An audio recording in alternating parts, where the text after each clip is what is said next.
Hello, I'm Matthew Handrahan, the Portfolio Director for Kepler Interactive, and welcome to our Creator Series.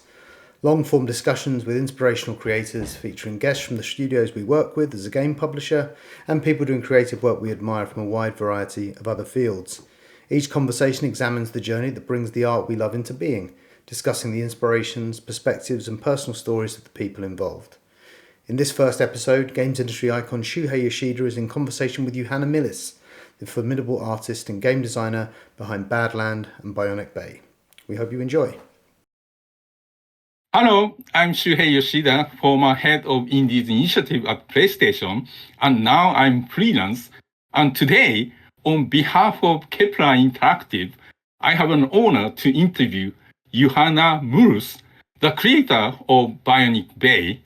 I was a big fan of his past games, Badland and Badland 2 on iPad, and I was so excited to see Bionic Bay for the first time as I was waiting for a new game of that kind of look and feel. Today, I'll ask about his career, the games he worked on, and the development of Bionic Bay. Okay, Juhana. You grew up in Finland, did you? Do you remember the first games you played as a child? Well, yeah, I do actually remember. I didn't have a game console back in the 80s, but my neighbor had a Commodore 64, and we used to play like a lot of games with that. But I don't actually remember like which games they were. It was oh my god, it's like almost 40 years ago. But I think the first game that I do remember was Super Mario Brothers on Nintendo. That's like a very distinct memory of that first level and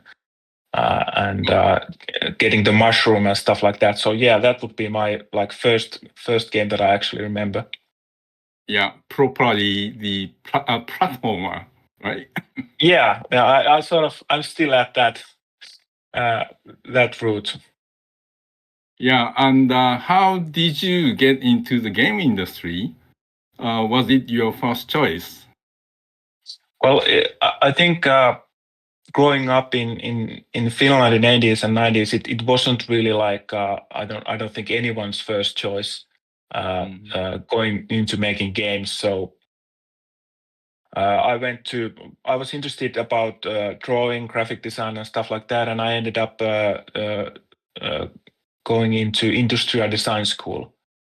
But the thing is, they basically they teach you the basics of designing anything. So when you sort of learn the basics of designing stuff, you can design a website or a product or a game, really. So I think it did work really well in that sense. And when I graduated, there wasn't necessarily too much game companies in Finland. There was, of course, these older companies like Bugbear, Red Lynx, Housemark, and Remedy. Almost forgot Remedy. But I think they were like pretty far from a total newcomer to actually, I couldn't just walk there and say hi. I understand the founder of some of these companies came from like a demo scene, right? Really, high-end demo programmers. Yeah.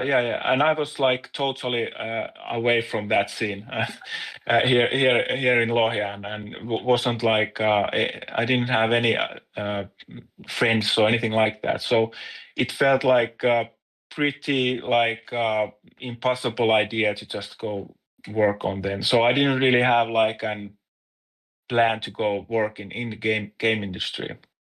But of course, what happened? Did you see an advertising or something? The first job that I had after graduating was I was a digitizer, which was basically scanning documents, and I worked at Finnish government. And it was basically pressing a button and then seeing when the machine scans something.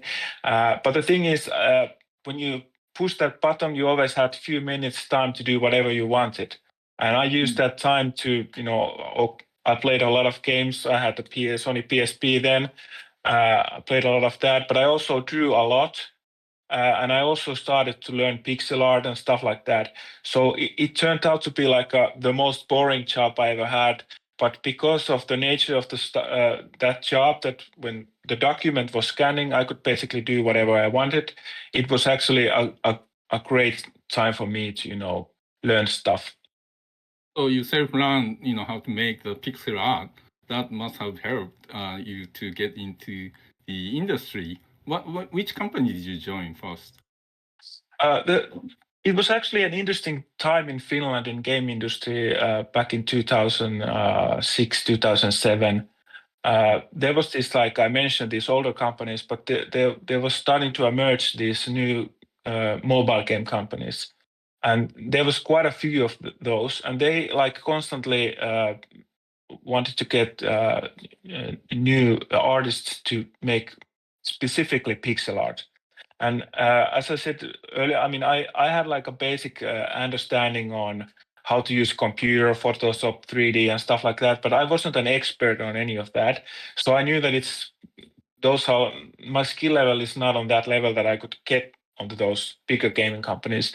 But I felt that pixel art is something that I can do. I mean, it looks simple, and I really started to learn that. And every time when there was a new opening, they wanted that the people will do test jobs, and I really put my mind into those test jobs. I could have do like 40 or 80 hours to just very simple test job and really like put everything that I got into it. And that was basically the time that I learned like the basics of pixel art. Yeah, so it was 2006 or 7, meaning that it was before iTunes, came out. So you made games for feature phones, right? Like a small, screen with low resolution, small number of colors you were able to use. How was it like making games for feature phone? Well, I enjoyed it. I mean, it's not something that if I would now had to do, I wouldn't probably enjoy it that much. But as you mentioned, the resolution was very low, and it was, in my perspective, when I got my first job at Universal, which was a THQ-owned studio here in Finland. My only job was to make pixel art. I didn't have like a game design responsibilities or anything like that. It was just making pixel art.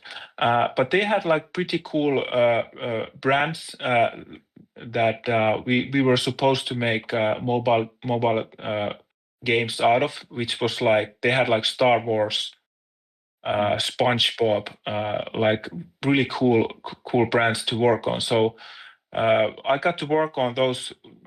It was like insane feeling when I basically the first game that I worked on was a Star Wars Force Awakens mobile version, and I could do those those characters and devices and robots and stuff like that, and backgrounds on pixel art. And I think it was insane that people are actually paying me money to do this. I can go into some place every day, and of course I wasn't like it wasn't like salaries weren't like huge or anything like that, but enough, and I didn't care about the money stuff. It was just so interesting that I can do something like this, because it was so like it was obviously a dream job for me, but also working on a brand like Star Wars and stuff like that. It was like a dream come true, really. So I really didn't mind about low resolution or this is stuff like that. So I think it was just so much fun. Well, how small was team that time, and how quickly games were made, each game? I think the teams were like around maybe 5 to 6 people or something like that. Maybe a little less, maybe more, but still pretty small teams. And I think the cycle was maybe around a year or less of a year for one game.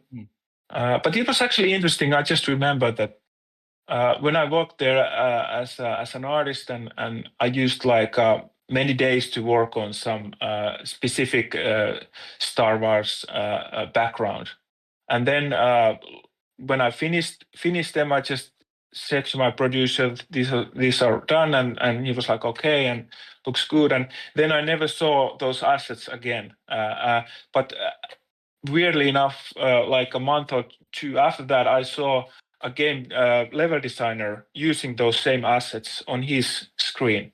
And that was something very curious to me, that it was weird to me that I like designed those assets on my computer, and I had like some idea how they should be used, or maybe how they are best used. And now some totally different person who I never even talked with is actually utilizing those assets. And of course, I was new in the industry. I never thought about it too much, but if I think about what I do now, is that I do the assets, but I also use them in level design. It's like so effortless.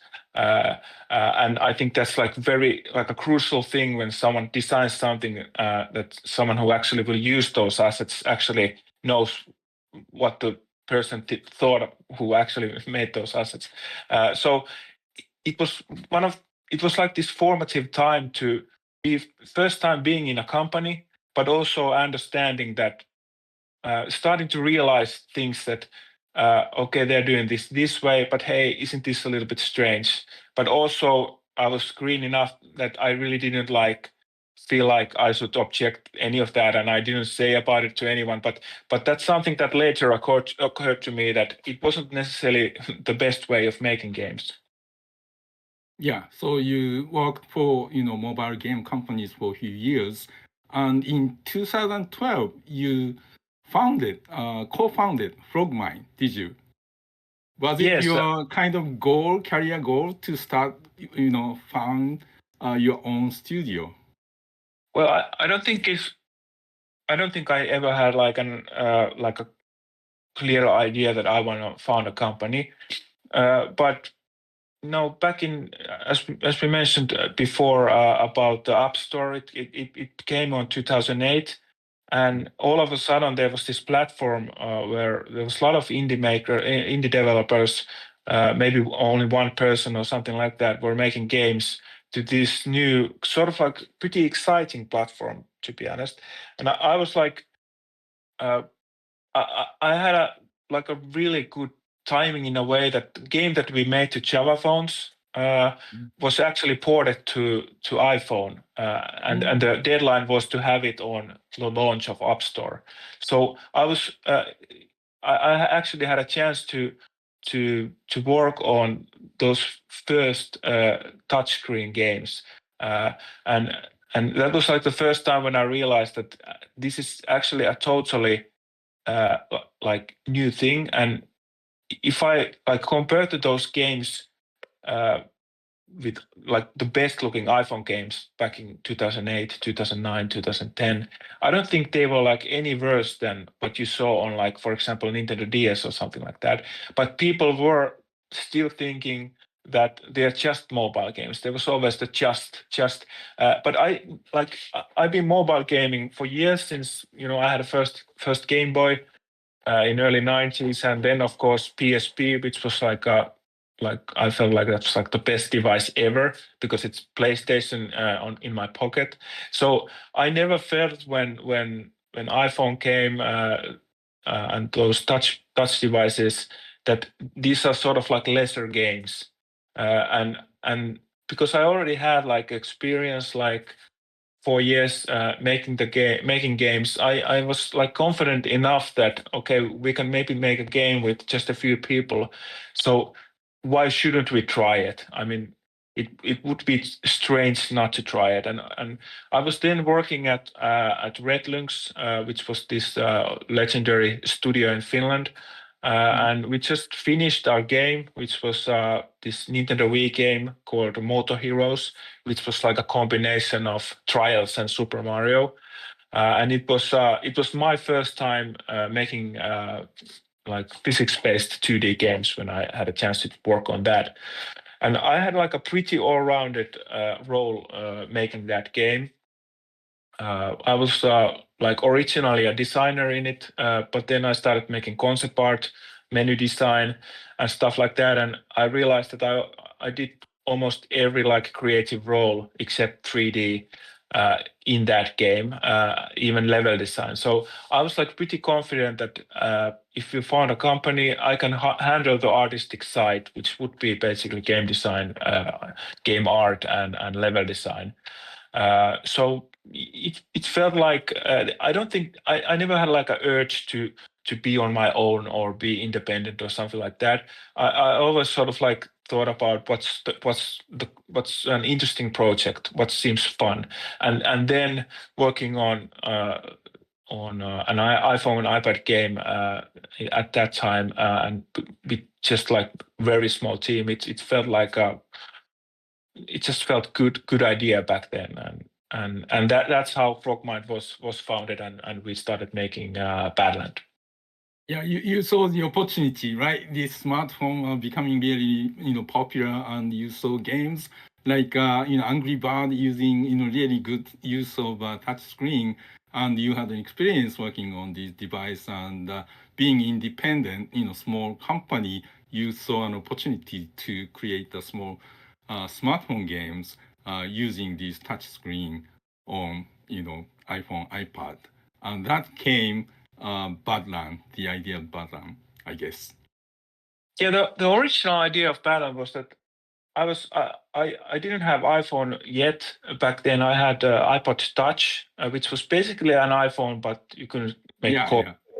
But the thing is that why I used it was that I just downloaded stuff from App Store, and I remember how exciting it was to go like every day on App Store and see what sort of new games would there actually be, because it was before this storm of free to play and big companies, and there was just like fun little games which were like pure in a way that there was nothing extra in it. It was just like a simple idea and so on. So there was one day I came across this helicopter game, which was very simple, where there was a helicopter. It's a 2D game, and there's a helicopter on the screen, and it drops. But when you push the screen, it goes up, and when you release it, it goes down. And there was just these very simple obstacles just coming, and you need to, when you hit an obstacle, the game is over. And then I remember when I worked at Universal a few years ago, they had this like great CEO called Markku Hakala, and he had this like basic principle on game design, which was like an old idea, but let's utilize it in a new way. So basically, let's not try to invent the wheel again or anything like that. We should focus on like these known and proven to be good game ideas, and then make our own spin into those. And seeing that helicopter game, working on physics-based 2D games, so it was like an idea that just occurred to me, that what if the helicopter doesn't die immediately when it hits something?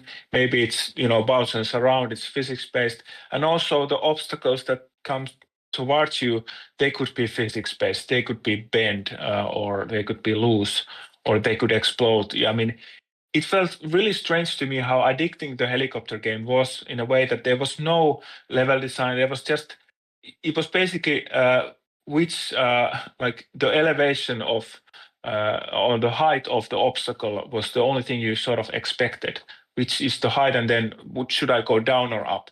And it still felt addicting, and the background was completely black. So I felt like this is a perfect idea of the simplest idea. You understand it immediately. It's addicting. But what if this would look like a Pixar film? And also, what if it would be actually something designed to come towards you, something interesting? They could be puzzles, they could be bombs. And after that, of course, when we start prototyping it, there was the idea of how to manipulate the main character with size could be increased and it could be cloned and stuff like that. So it was the whole design process was like really easy. When the original idea sparked, everything after that was like super easy. So yeah, that's basically how the Badland emerged.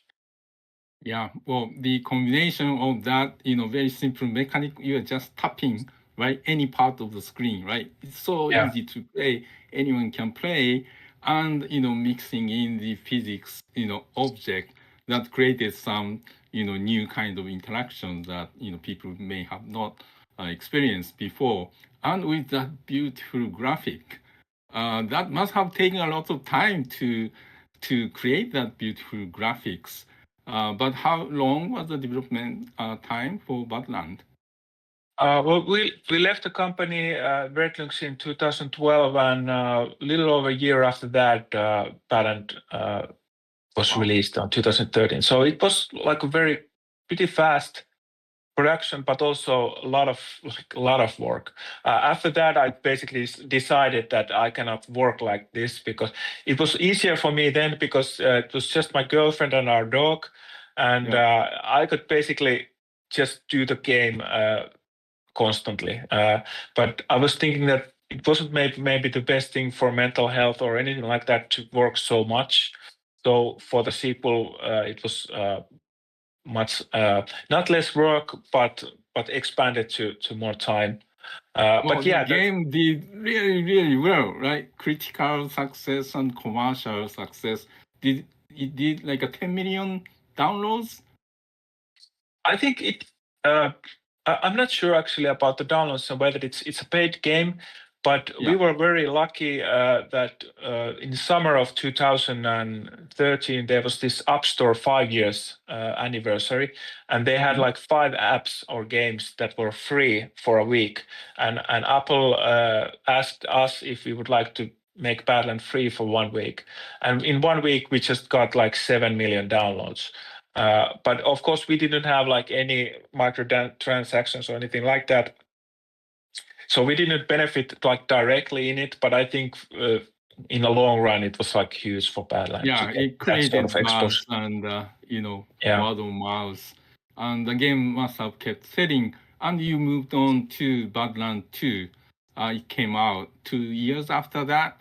So you said that you didn't want not to work so hard as was developing Badland, but making secret in 2 years cycle was pretty good, speed, I guess. Yeah, it was still a lot of work, but I'm just comparing it to like when I remember I just talked with my wife the other day about the last days of making Badland. I made at least like 24-hour shifts, and it was. I mean, I still remember those times, and I only, because it was all, I didn't have a boss or anything like that who told me that you should do that. It was my own decision, and it was only for that short period of time at the end of the production, but I still like get like very good feelings when I think about that, because I had such a clear focus and spark and enthusiasm. So it felt really good to do something like that and finalize something like that. But as I said, for Badland 2, it I thought it would be just foolish to do it that way. So we made it a little bit longer, like I don't know, 2 years maybe. And also I have to remember that when we released Badland in 2013, the next like calendar year almost, I made updates for the game almost like daily, and I there was like every 6 weeks there was like a new content update. So that sort of like kept me busy on working on the I basically we made the same game twice, content wise, with all those updates. So there wasn't like much of the pause or anything like that. But I thought it felt like there was actually like a two-week vacation after when I finished making those last Badland stuff, and I was wondering that what should the Badland 2 be, and I had no idea. I was like exhausted on working on and had zero ideas. And then when I had a vacation, it was like the first good vacation for years. And then all of a sudden, everything was really clear that he could go in different directions. Yeah, right and left, right? Yeah, That completely changed or added the another dimension almost. yeah, like let's keep what's fun in it, but let's add Yeah. this thing. And when you can go into every direction, it actually I was so exhausted making those Badland levels because I sometimes counted that I made over 1,000 like checkpoints, which means like over 1,000 traps or puzzles in like maybe less than 2 years. So like in the creative sense, I didn't have like any urges to do the same game all over again, where it's one touch game and can only go into one direction. But when and I always feel like that every project that I work is sort of like a school for the next project. So I don't think I could have done Badland 2 immediately, but Badland 2 was something that I could do after Badland 1. And the same idea is that after Badland 2, when there's vehicle and there's directional movement and stuff like that, I could figure out how to make a platformer like Bionic Bay and so forth.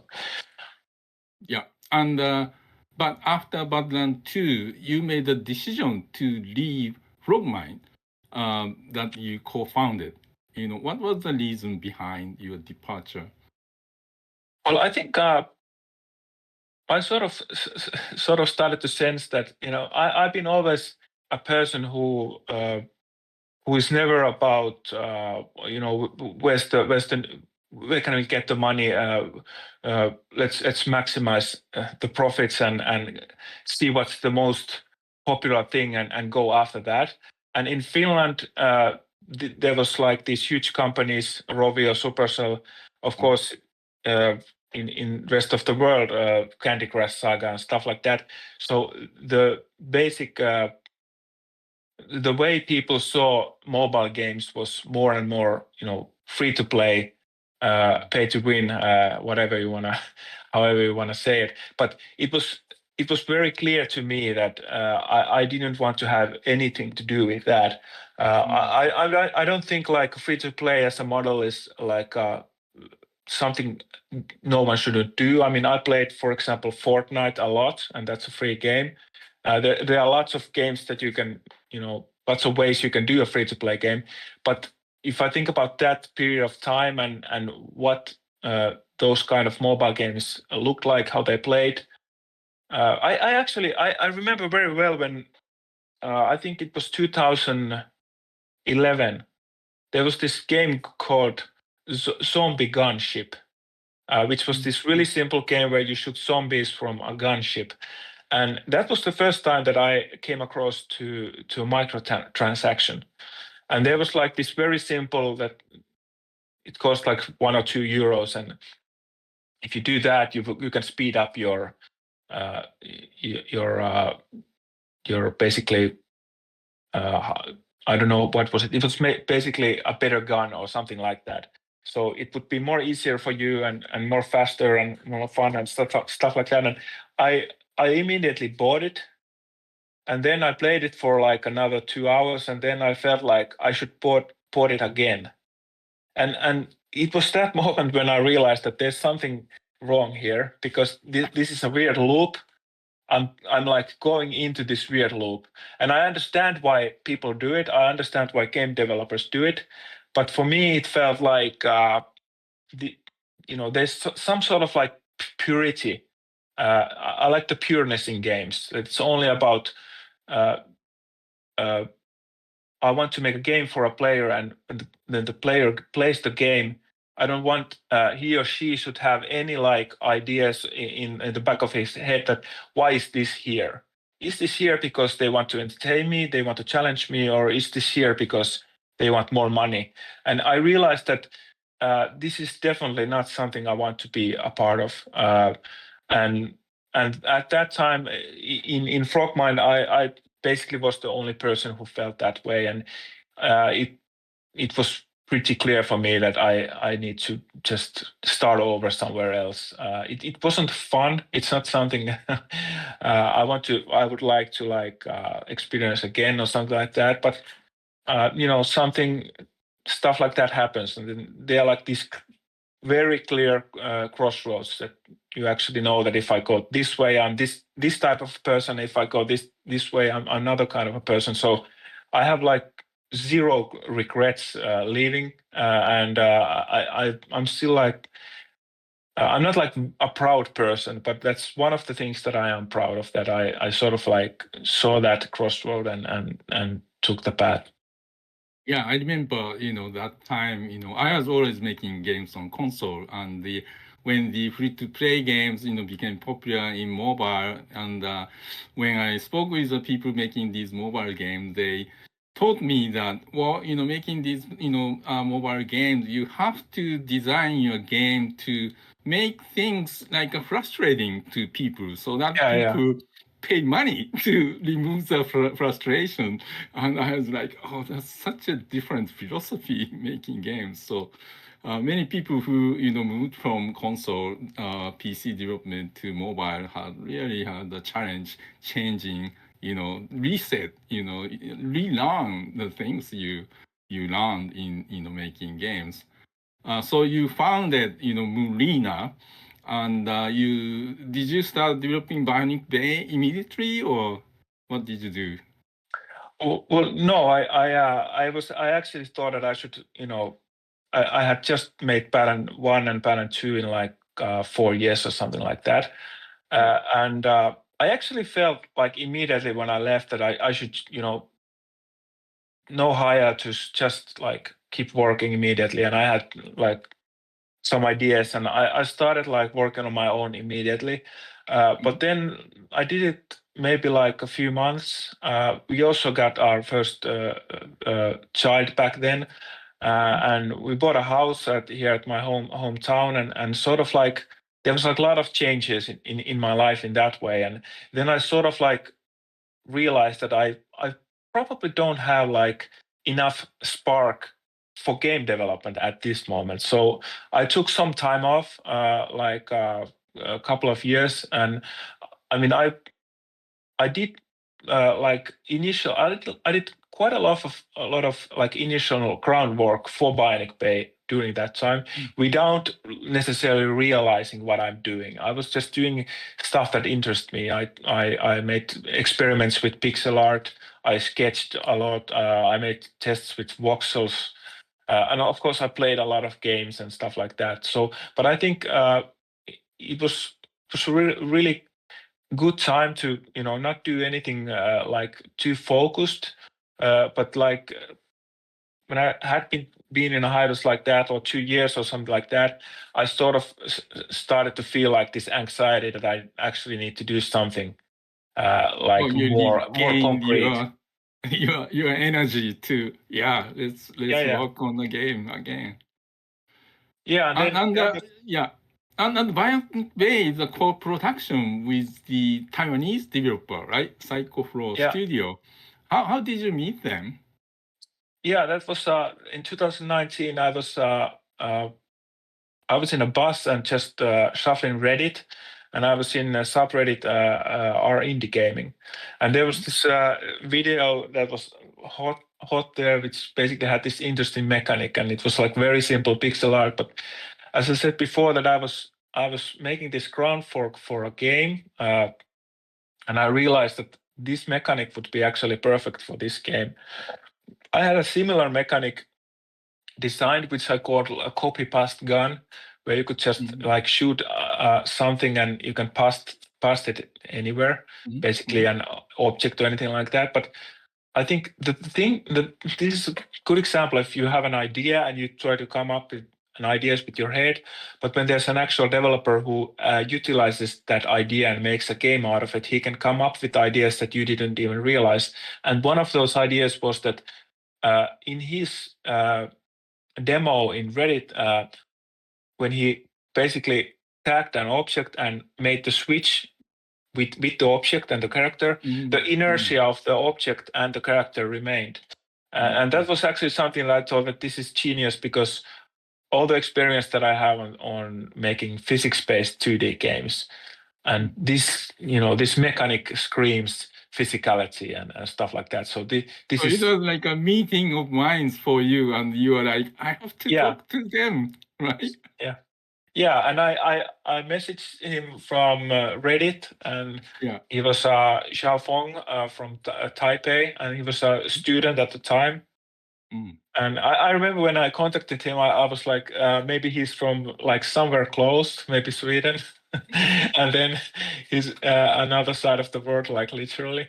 But yeah, we started talking, and I don't think it wasn't like we decided immediately that, hey, let's make a game together, because it's hard to, but I mean, what are the odds when you actually meet someone totally random from across the world, that you actually start making game, and you have similar ideas, and you can work together, and you argument like in a good manner or stuff like that. You never know about the other person, but we clicked pretty well, and I like that we didn't agree on everything, but it's really crucial that when you don't agree with something with someone, what happens next, what sort of arguments are thrown and stuff like that. So I think our relationship has always been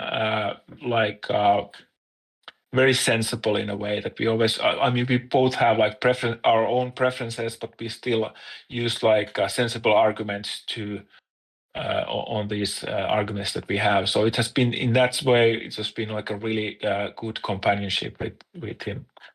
And you had history of making games in the industry professionally, and he was still student. So naturally, you became like a mentor for him, or helped them to set up a company for themselves. Well, I wouldn't say I was like a mentor, because I think that one of the reasons why our like cooperation works that well is that we have very distinct special things that we do. They're like two people there, and they are both like programmers, and I don't know anything about programming. And for me, it's the art side, it's the level design, game design, marketing side. So we don't like overlap in anything. So I cannot like mentor too much about them on what they do. So you come up with this idea and design, and you wish list for the feature of the level design tools, and throw them, and they come back with here you go. Was it that kind of catchball? Yeah. In a way that the first steps were that we talked about some ideas. I had like an idea that what if you don't tag an object, you actually shoot it. Then you can shoot objects from like maybe far away and stuff like that. But he didn't like the idea, and then when I thought about it myself, I thought that, yeah, maybe he's onto something. Then maybe we just stick to this. Then I started making the visual. Started basically from scratch making the visual look, but I had made those concept art and ideas prior to that game that I had been developing on my own. So I took a lot of ideas from that, but I never I had made some experiments with pixel art, but then for some reason, the first day that I started designing the visual look of Bionic Bay, I decided I should try pixel art. Because I felt like all the things that I tried before that with those experiments, the combination of that, like sort of like realism and pixel art, felt like unique. And I think, and I still remember the first day. It was Monday, and at 12 o'clock, I've been working like 4 hours, and I found like the style of Bionic Bay like almost immediately, and it felt like I was like, I shouldn't do this. There should be like an iteration process or stuff like that. And then I was like, maybe not, because why not go with this, because this looks great, and I can make this look even better, and so on. So basically, I started with that, and he started working with the main character, and he's like physics and animations and stuff like that. And when we sort of realized after a few weeks, few months that, okay, we work pretty well together, then we started to talk about the level editor. What should it be? What should it have? And basically, I designed like an initial like a game design level editor document with all the features listed, and they took the document and started implementing it. And there was like 6 months or something like that, and I didn't necessarily hear a lot of them. They worked on their own, and I worked on my own, and then all of a sudden in 2020 summer, they just like, I was like, I wasn't even completely sure that they want to make the game anymore, but then they just sent me the first version of the editor. And I was like, what? I mean, they haven't shown me anything. Now they have an editor, and I opened it, and I still remember how happy I was when I realized that, okay, everything we have been discussing, the document that I made, they actually have implemented it, and they have their own ideas. It wasn't let's just copy what this guy says. They had implemented actually their own unique ideas. And of course, it was a very rudimentary editor in a way that right now the editor is something that you can make like very cool stuff with it.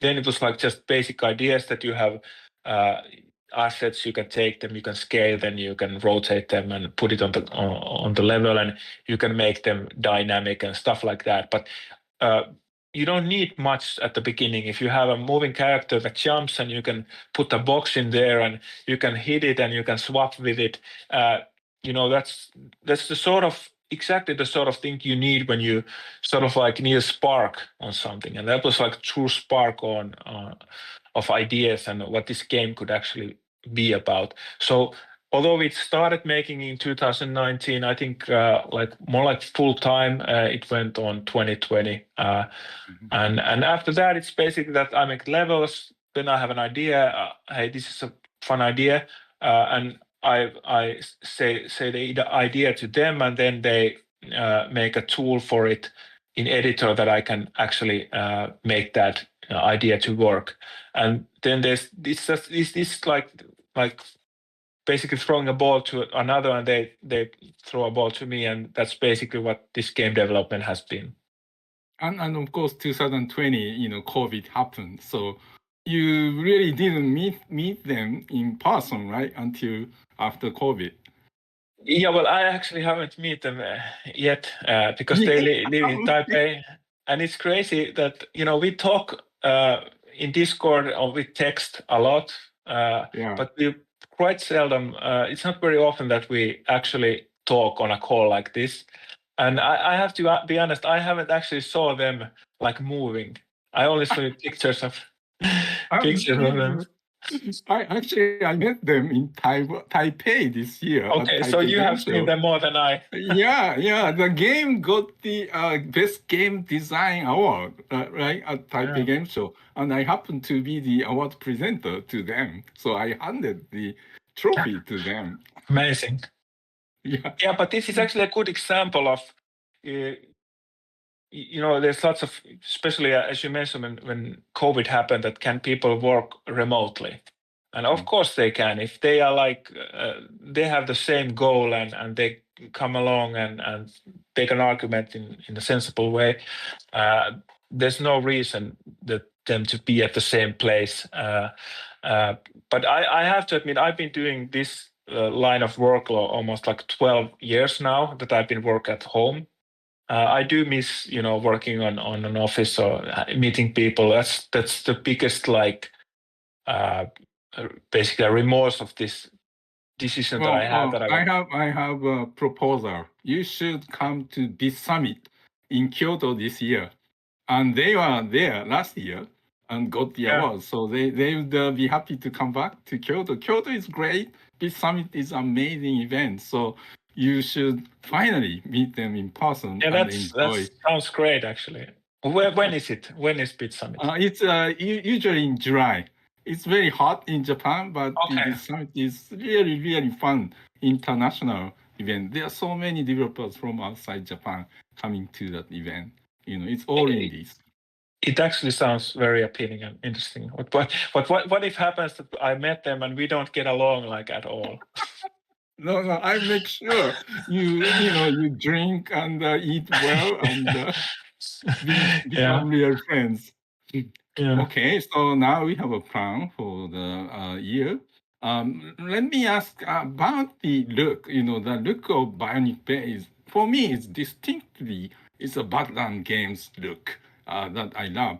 But in terms of the approach to the design and lighting or effects. I'm sure it's an evolution on what you did from days. Can you talk a bit about that? Yeah, as I mentioned before, that I made these like tests with pixel art back in 2019, and back then I felt like there's lots of indie games with pixel art, and I always felt that I still feel that most of them, not everyone, but most of them are like looking too much in the past, like 8-bit era and stuff like that, and it little bit like annoyed me in a way that I thought that pixel art is not about retro. It doesn't have to be. It's just a way to express yourself, and it.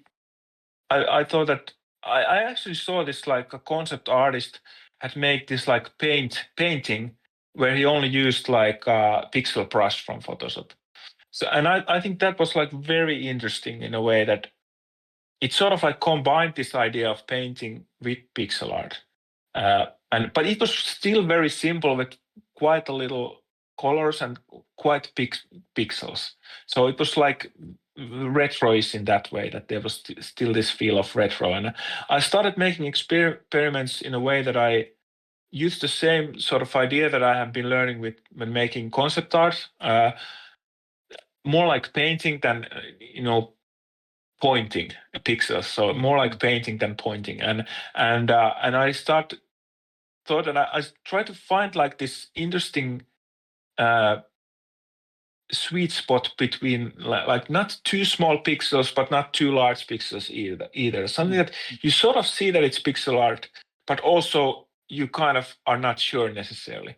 And I also made some, it was about finding the right side of the pixel, but also finding the right amount of colors. Because if the pixels are too small and there are too much colors, then it just doesn't give you the feeling of pixel art. So the idea was to sort of like widen the idea of what pixel art is. And I've been doing a lot of social media and posting this stuff that I do, and in general, people are like positive, but then there's always that one person who says that's not pixel art. That's not pixel art, and I think that's like hilarious in a way that, like, sorry, Mr. Pixel Art Police, I'm guilty. But I mean, I don't have like a rule book on what's pixel art and what's not. But yeah, that was basically the idea of how to approach the pixel art, to make it look like somewhat unique, something new, but also something for myself to feel it like I haven't done this before, because I did pixel art back then so much. And another thing that was sort of like combined to this pixel art was the same use of like light and shadow and smokes and stuff like that I used in Badland games, because I think in a 2D game the parallax effect is probably the most important like visual thing than anything. It really doesn't matter even what sort of assets you have. If you have a good parallax effect with lots of layers and they blend well together, and you have a sense of depth and sense of foreground, the actual assets can be a little bit like sketches almost, and it still works. But of course, when you make them like very well, it will make everything look much better too. But I noticed when making Badland that when you have these like smoke areas between the actual layers, like rocks and trees or whatever, they actually work very well. You can like separate different layers with these smokes and light beams and stuff like that. And I really like almost fell in love with that way of making those levels. So I thought that I know so much about this. I understand this because I've been doing this for Badland games for years. I should like utilize this also in this game. And I think that sort of like automatically makes the game look a lot like Badland games. There is like a key difference is that Badland games happened in an organic place like a swamp. and it was like invaded by machines. But it's turned on another way around with Bionic Bay, where it's like this structure, not necessarily man-made, but someone made this, and then that is like more like invaded by plants or something like that.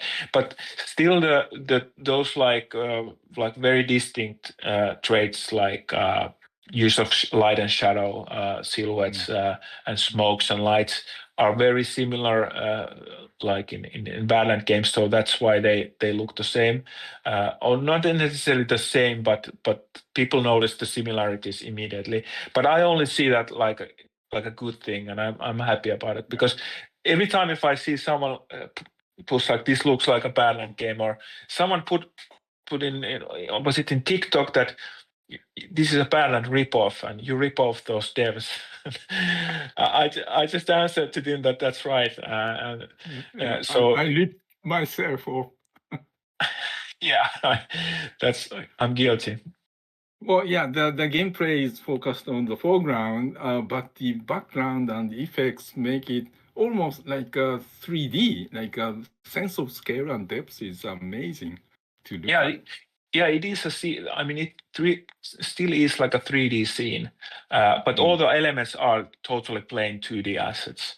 Actually, the first Badland game was actually not a 3D scene. It was just like made it appear that they are actually in a different layer, but they weren't. They just moved in different directions, and basically there wasn't that many layers. There was maybe like 6 layers that I could use. Okay. But in Bionic Bay, it's a 3D scene, so there's like a unlimited amount of layers in depth or in foreground or background. So I really try to utilize that, and I think it's very important that, especially in 2D games, that you really get the sense of like the 3D world, that it's actually a world around it, so it doesn't feel like 2D. Well, it still amazes me that the people in Taiwan, the 2 people are programmers, so everything people see on screen was made by you, right? In Bionic Bay. Yeah, but I said this before, that if there wouldn't be a programmers, I would making mix of like PowerPoint presentations or something like that as a job, because it's so crucial that the editor that they have been programming, it all makes everything possible, and that's in every game that I've ever worked on. I always I actually feel almost ashamed when I see the game and it looks every time when I feel like this looks so good, because it feels like it's so easy to do when you have tools like this. But of course, you have now AI and stuff like that. So, but still, I feel like very fortunate to have found, in every project that I worked on, I had a chance to work with like really good programmers. Got it. Yeah, let's talk about the game design. So you moved from making games on iPad, iPhone, the mobile, like a touch device, to more PC and console focused game with Bionic Bay with controllers. So what how did you that must have made a huge impact to your game design. How did you approach it? Well, yeah, as you mentioned earlier, that the best part of Badland was that it was a one-touch game, that it was so simple. And it's funny, actually. I remember when there was the first, I think, console port of Badland, and you needed to press a controller button to do the same thing, and it didn't feel as good, even remotely as good as pressing iPad screen, because it's a mechanical button.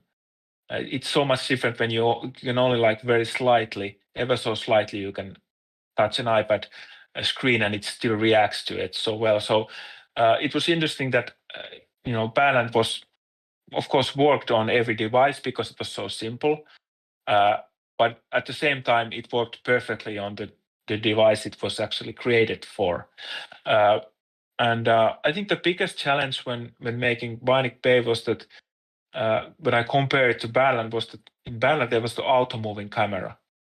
So actually that makes game design a lot easier, because that the player cannot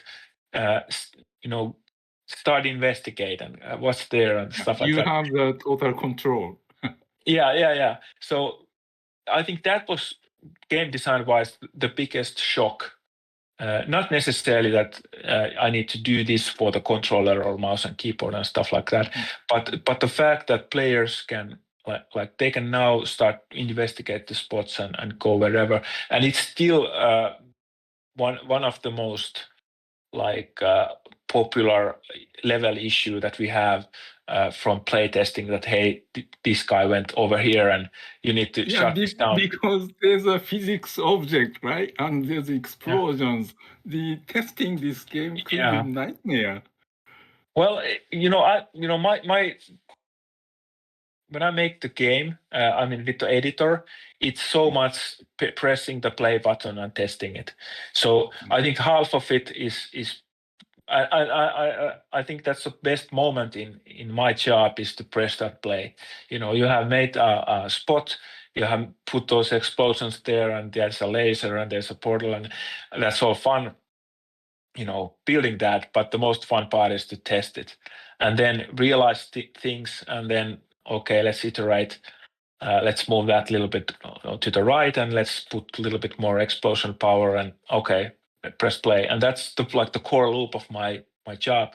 So it's so much of that is testing, and then you sort of like from the scratch start to know like what are the biggest issues will be but still when people play test it, they find ways to break the game in so many ways. They do things that you wouldn't imagine, because I approach game design or playing in certain way, and you think you thought everything, but then someone plays it the first time, and the first thing, for example, I let my daughter play test. She's 8, and it can be the first thing that she does is like, I'm like, oh, I need to design that place again, because of course you can do that.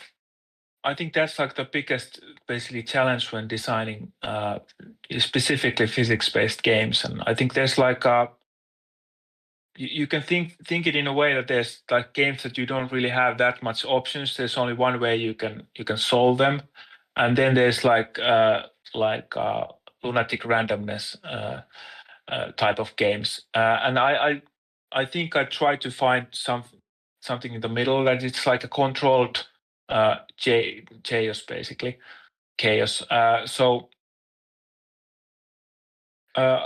Well, I think, as I mentioned before about the playtesting part and my personal playtesting, when I iterate something, I push to play it and iterate something. And it's just like the process starts from the scratch, and I keep playing it so much that every now and then something weird happens.